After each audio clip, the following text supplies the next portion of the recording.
Today we're going to get into the definition, the differences, and the benefits of traditional spiritual baths, meditative bathing, and ritualistic spiritual baths. Let's get into it. But first, what's up everybody? It's your favorite auntie, uncle. It's your favorite pirate captain. It's your favorite goddess king. It's your favorite hood healer, high priestess, motivational, spiritual dominatrix, LadySpeech in the place to be. And I want to welcome you back to my channel. You could be anywhere in the world. As a matter of fact, you are somewhere in the world, and you're also sharing a little bit of time and space with me, so thank you for that. If you like what I'm doing, if you like what you see, if you're feeling any of this, if you're feeling any of me, hit the like button, hit the subscribe button, baby, and hit that notifications bell so you can keep up with all of my shenanigans and happenings and goings down and in and outs. All of that good stuff. All of that good stuff. All of that good stuff. Keep up with me, baby, because I'm keeping it nice, fresh, funky, and weird over here. Now, let's get into today's. Technically, we've got an intersection video right here, okay? We've got a little intersectionality happening. It's an Ask LadySpeech video as well as a magic tips and tricks. Today we're talking about spiritual baths. Let's cleanse our souls, honey. Let's cleanse our souls. I mean, shall we? So, what the hell is a spiritual bath? What even is meditative and ritualistic bathing? And why, oh why should we be doing it? Well, in my opinion, we should be doing it because it cleanses your soul, your spirit. It helps to ground you. It helps to reset you. In times where you're looking for some clarity, spiritual bathing can lead the way. It can help you figure things out when you're feeling fuzzy and foggy and maybe even a little froggy, okay? The definition of a spiritual bath is a bath that cleanses your spirit, your soul, your person. It is a bath that focuses on your energy, a bath that can reset you, ground you, and refocus you, okay? A magical bath, if you will. A bath of intention, prayer, herbs, and other important ingredients, okay? As a practitioner, in my humble opinion, you should be taking spiritual baths on a regular basis, at least once a year around your birthday. Definitely when trouble arises. Often when you are doing spell work and different conjurings and workings. And every day, every week, whenever you feel like it, if you deal with people out here in this big old beautiful, wide, but weird and sometimes unstable world, okay? So basically, everything's wild out there. And a spiritual bath will reset you, okay? A spiritual bath will ground you, okay? A spiritual bath will help you with your clarity and your focus. A spiritual bath can help you remove obstacles out your way, okay? A spiritual bath will help you get clean from the soul up. Do you hear me? All right. Do you hear me? Okay. Now, what is a spiritual bath? What goes into a spiritual bath? Now, I'm going to speak from the indigenous perspective. I'm going to speak from the traditions that I come from, okay? And for me, there is a difference between a traditional spiritual bath, meditative bath, and ritualistic bathing, okay? Oftentimes, when you look up spiritual bath online, a lot of the descriptions that you're going to run into, a lot of the images that you're going to run into, a lot of the things you're going to run into, in my opinion, describe ritualistic bathing, and they describe meditative baths, which I think are great and amazing and can be a very useful part to your spiritual practice, okay? Now, I consider ritualistic bath things like oftentimes you'll see in these articles or in these instructions like set the mood, your lighting must be nice, get into a relaxed space, put on some music, all great things. All great things. Some of them will tell you to get your favorite wine, get you a little bit of 420 friendly if you want to, okay? All great things. All great things, okay? A lot of times they'll tell you to, maybe put a bath bomb in your water. Again, all great things. cut up some fruit. Now that's a little questionable depending on what you got going on with your pH, okay, but that's for another video, all right? But a lot of times you'll see them put some flower petals in there, all great things, okay? But I consider things like that ritualistic bathing, which is important, and also a part of meditative bathing. The meditative bathing part comes in when a lot of them will ask you to engage in the saying of affirmations, the doing your manifestation work, okay? Again, all great things. Water is life, all right? First and foremost, water is one of the most potent ingredients in any magic spell, in any conjuring, in any working, okay? Water is one of our oldest ancestors, okay? It is integral to our entire lives. What are we, like 70% water in our body? This earth is like 70 to 75% water. Water is important. It is wonderful and it is life, okay? So any type of manifestation work with water, I do a lot of like meditation and manifestation work in the shower with water, okay? So, and I work with the water spirits with that. So all of that valuable, all of that wonderful. But from the traditions that I come from, those things are not considered a spiritual bath. Can they be elements that are a part of the spiritual bath? Yes. But they are not on their own a spiritual bath, okay? Even if you add the essential oils, and again, I wouldn't go there. That's up to you. We pH balance all types of things. That's another video. But let's talk about traditional spiritual bathing from the traditions that I occupy and the traditions that some of my friends have allowed me to have a glimpse into their spiritual practice. So when I talk about traditional spiritual baths, and again, I want to remind you that I'm coming from the perspective of folk magic, from the hoodoo perspective, from the conjure perspective, from the voodoo and the Ifa perspective, okay? As well as seeing some of my native indigenous brethren and sistren do similar things in their practice as well, all right? So for me, a traditional spiritual bath always involves herbs, okay? Herbs and water. Whole herbs, fresh herbs, dried herbs. Herbs are the foundation of a spiritual bath. Now, in my traditions, there's a couple of ways to prepare spiritual baths, and there's a few ways to take them. There is the immersion way, where you prepare your bath by soaking the herbs, boiling the herbs, doing whatever you are instructed to do according to your spirit, tradition, and the nature of the working for that bath, okay? You prepare that bath, and then you draw a bath. Before you get into that spiritual bath, you cleanse yourself physically. Officially and physically. Then you immerse yourself in that bath. There's sometimes certain actions, certain prayers, certain meditation, a certain amount of time, certain movements that are associated with that bath.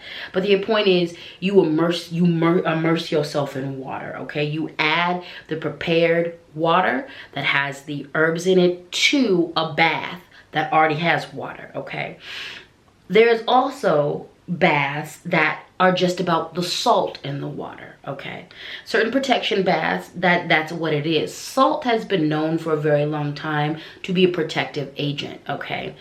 How a lot of our family did covert magic oftentimes. A lot of times in my family, I heard of a lot of the old folks taking Epsom salt baths, okay? Now, number one, Epsom salt baths are extremely healing and helpful for your muscles, aches and pains, and things of that nature. However, salt protects, okay?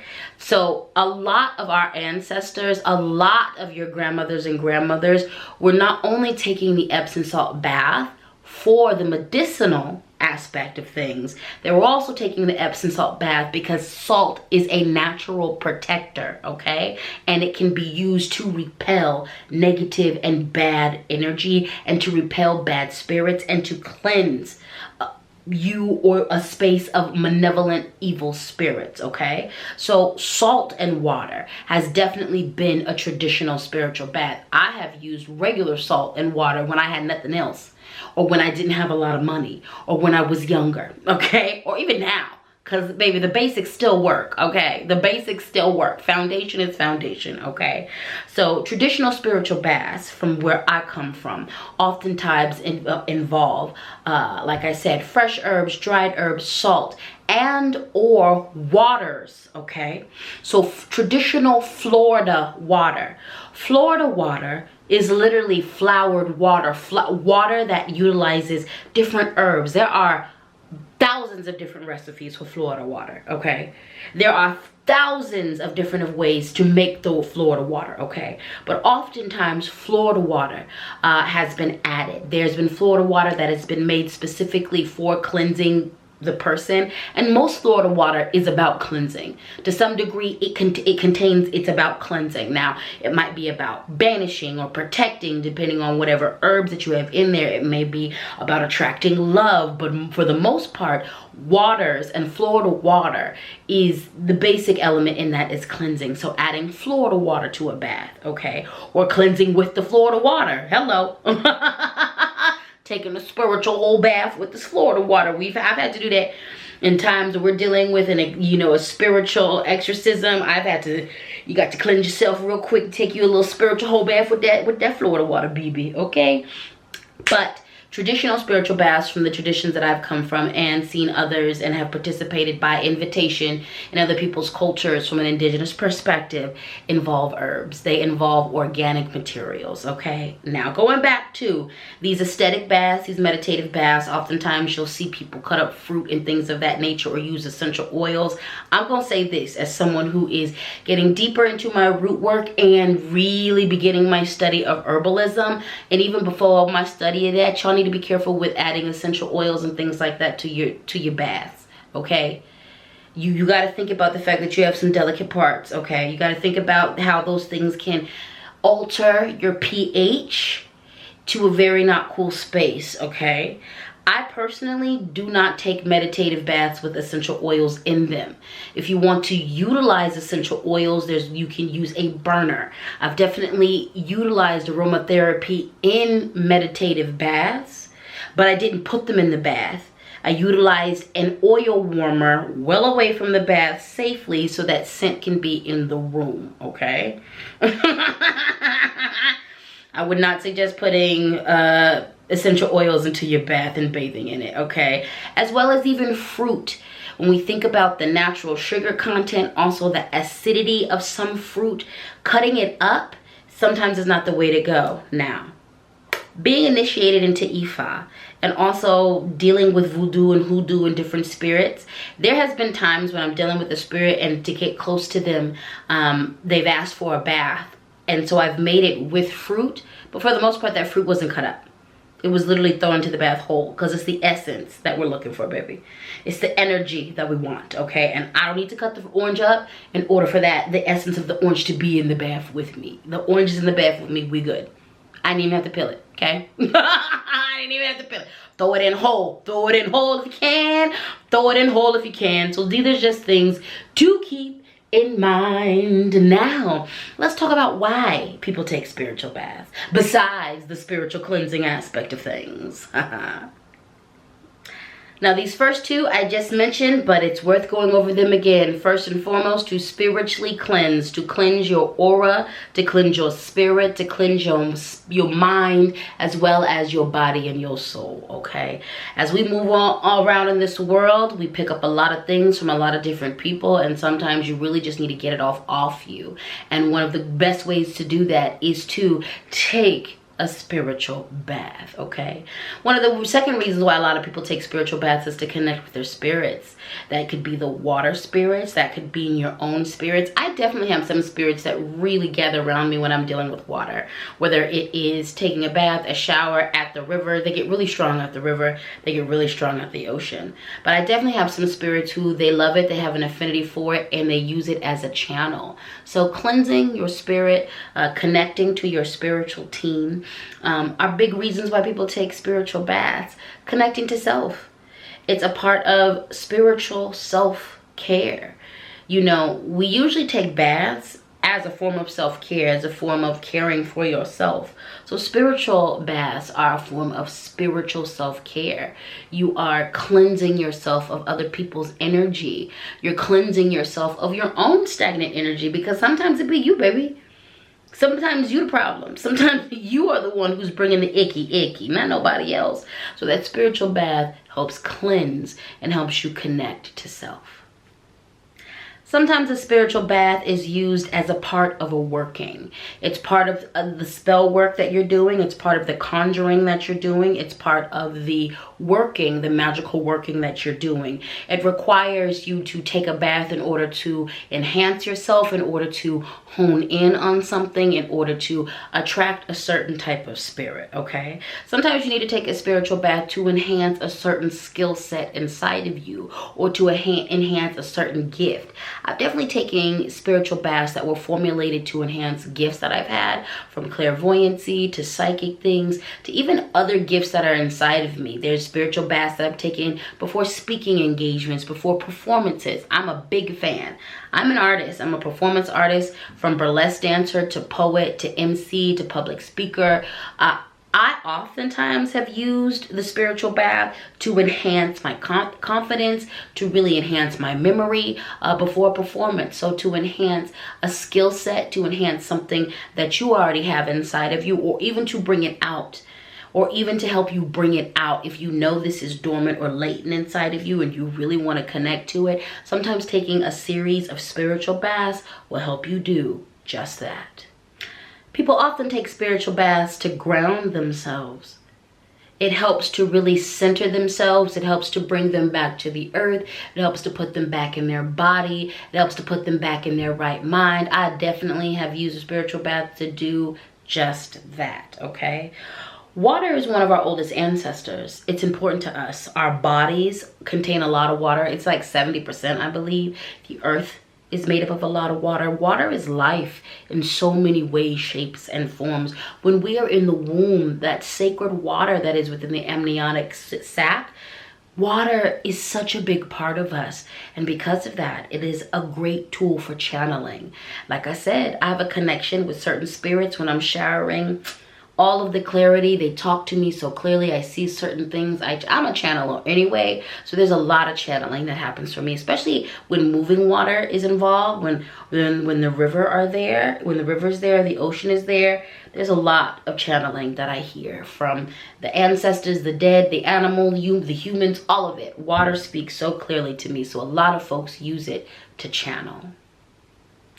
A lot of people use it to connect with lunar, cosmic, and celestial happenings. I know a lot of folks who love to take a spiritual bath on a full moon, on a new moon, on a waxing moon, on a waning moon. Whatever you feeling, baby, take that spiritual bath, okay? Take that spiritual bath. A lot of people do it to, like I said, connect to the moon, to connect to the sun. I love taking a spiritual bath during the equinox. I love taking a spiritual bath during certain eclipses, certain moments where there's a lot of happenings going on in the sky astrologically. Sometimes those are some of the best times to help you make sense of what's going on out there, or even just to ground you in the midst of everything that's going on out there. So a lot of people use it to connect astrologically, okay?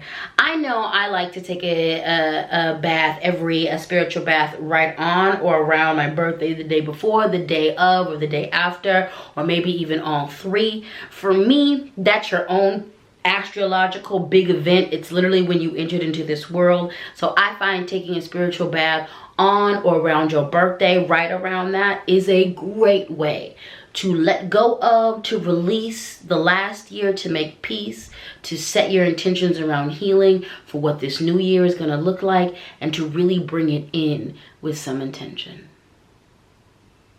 Now, I don't know if I talked about this before, but can you use crystals? Can you utilize crystals during your spiritual bath? And I say yes.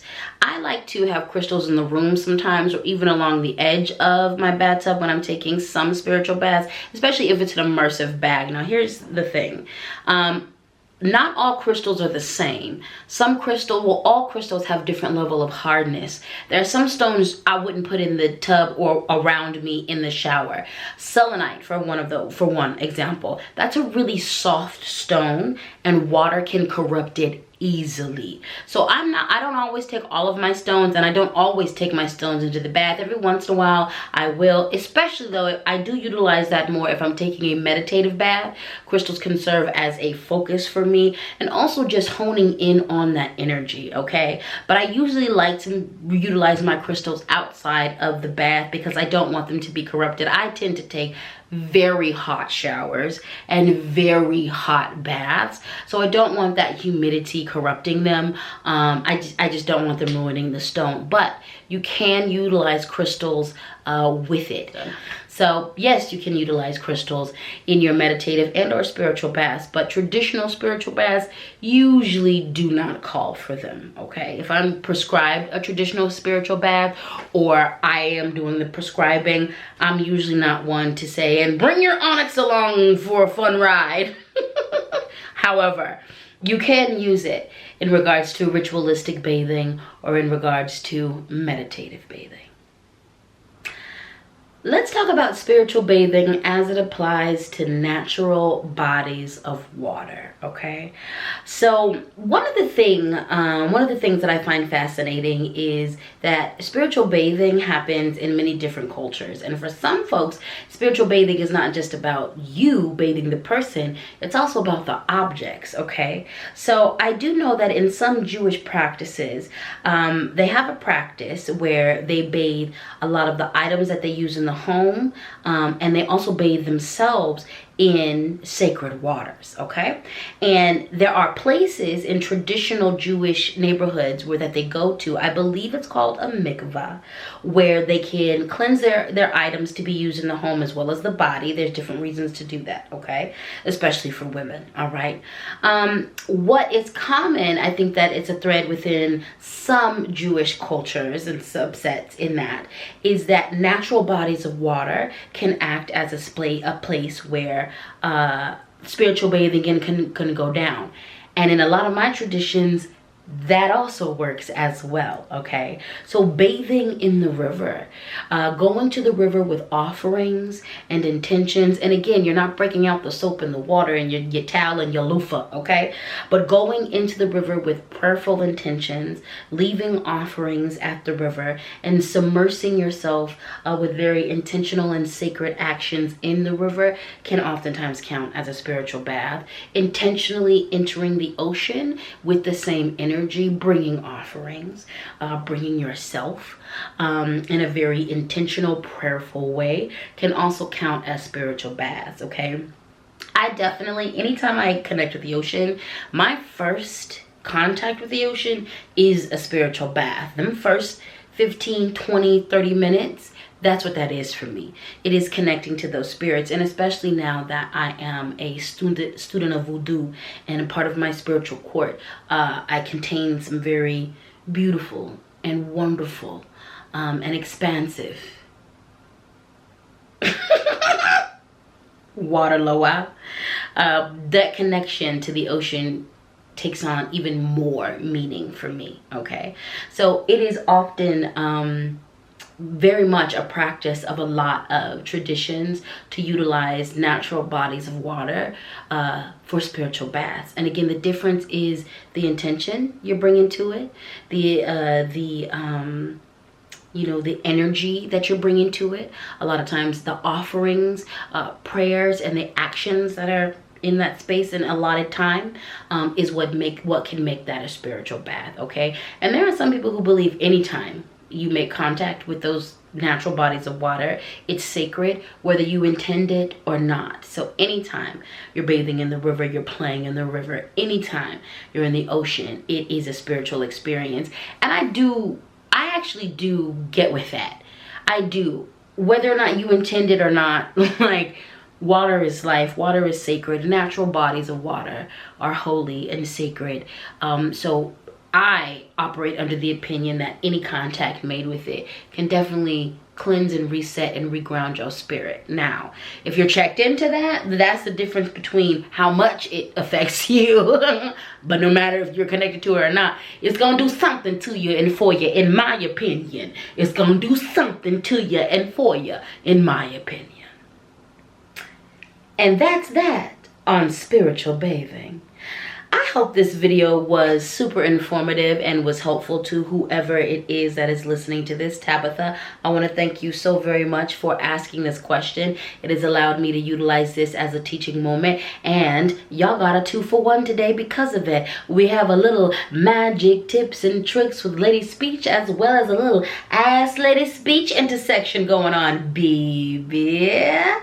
If you made it to the end of this video, gold star for you. I didn't want to take up all your time. I just wanted to take up a little bit, a good amount, a significant piece, and I've done that. So now I'm going to release you into the wild with all of this information that I have given you, and I hope you do something good with it. On that note, just in case no one has told you today, you are beautiful. Yes, you. Yes, you. You are so very beautiful, from your soul to your skin and everything in between, baby. All right? All right. You know the drill. If you like what I'm doing, if you like what you see, if you're feeling any of this, if you're feeling any of me, hit the like button. Okay, hit that subscribe button, all right, and hit that notification bell so you can keep up with everything I'm doing over here, okay? Let me know in the comments what you think of this video. Have you taken spiritual baths before? Were you hesitating taking spiritual baths because you didn't know what the hell you was doing? Did this bring some clarity to you? Was this helpful? Okay, was this helpful? Was this helpful? If it was helpful, I might do another more in-depth video about spiritual baths, because there's more I could say about it, baby. There's more I could say about it. Let me know what your tradition says about spiritual baths, okay? Let me know what your tradition says about spiritual baths, baby.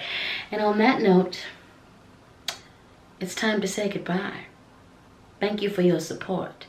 Thank you for everything you do. And I'm gonna see you, God, Goddess, Creator, Ancestors, Loa, Orisha willing, in the next video. Peace.